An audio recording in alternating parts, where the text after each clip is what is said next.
अमित शाह के एक बयान पर इस वक्त में बवाल मचा हुआ।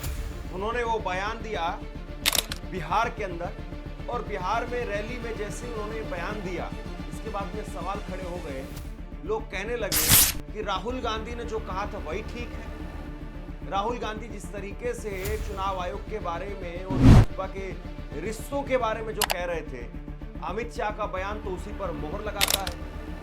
और आज चुनाव आयोग एक प्रेस कॉन्फ्रेंस भी करेगा। अमित शाह का बयान भी कल का है और चुनाव आयोग ने आज प्रेस कॉन्फ्रेंस करने की घोषणा भी कल ही कर दी थी कि आज शाम को 4:15 बजे दिल्ली के अंदर प्रेस कॉन्फ्रेंस की जाएगी। अमित शाह ने बिहार में कहा कि पहले जब लालू प्रसाद यादव की सरकार थी उस वक्त में 6 चरणों में चुनाव होते, लेकिन ये बात पूरी सच नहीं है।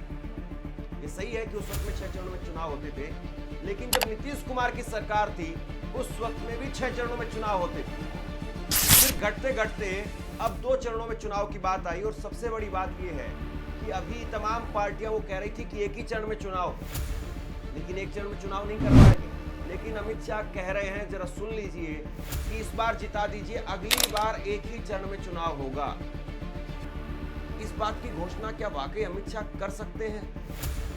ये कहना, ये तो चुनाव आयोग के अधिकार क्षेत्र में आता है। चुनाव आयोग केवल इस बात की घोषणा कर सकता है कि किस राज्य में कितने चरणों में चुनाव हो, लेकिन अमित शाह इस बात को कह रहे हैं। तो इस बात का क्या मतलब निकाला जाए कि अमित शाह चुनाव आयोग का काम कर रहे हैं?